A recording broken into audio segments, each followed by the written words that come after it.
Right, I'm nearly ready. I just gotta put my notes up. Yeah. You haven't started yet, have you, Michael? I'm not ready yet. We got to do take one and action, all that stuff. Look, I've got to put my glasses on as well, otherwise I won't be able to see a thing. No, don't you take the Michael. Phoebe thinks I look like the spitting image of Gregory Peck in To Kill a Mockingbird in this. I always wanted to be a Hollywood film star. Well, spitting image except for the hair, of course, or lack thereof. So, Michael, you borrowed this you borrowed this 8mm cine camera from the school's film society, didn't you? And he's thought he'd try it out on me. And I always want to know what I'd look like on the silver screen. Oh, no, okie dokie, I'm getting sidetracked here. So, I'm Reg Deadman, Deputy Manager of Sparrow's TV and Radio, Hackney's primary electrical retailer.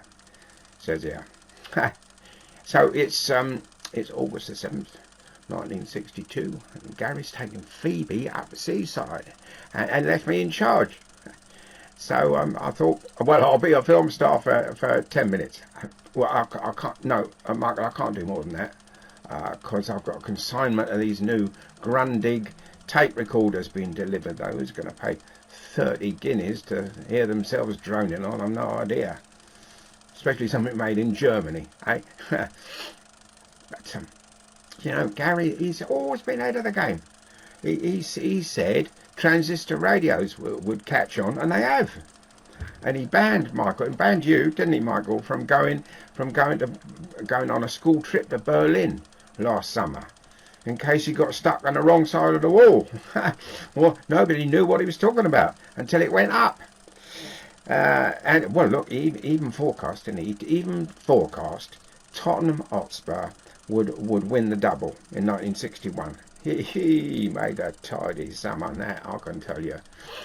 But you know, he's been a bit in the dumps lately. I think it's because that Marilyn Monroe, she died at a weekend, and of course he was knocking around with her when he was a songwriter in Hollywood. Of course, he always told Phoebe it was a different Marilyn Monroe, but I can tell when he's fibbing. Or it could be this new pop group, the Beatles, because they got a song called "Love Me Do," which reminds me of Phoebe of a song that Gary used to sing down the air raid shoulder. No, he says we're imagining it, but I'm not stupid.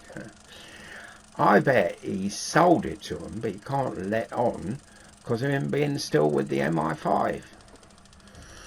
I thought all that spy malarkey must have ended when we won the war, but I reckon he's still involved, what with the rations and everything. That's why, perhaps, this toff keeps turning up asking questions. Ian Fleming, he says his name is, which frankly I don't believe, because everyone knows Ian Fleming discovered penicillin.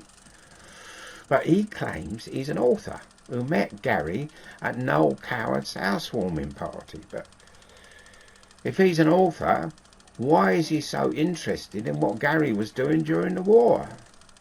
Still, I'm sure there's a very simple explanation to all this. I just wonder what it is.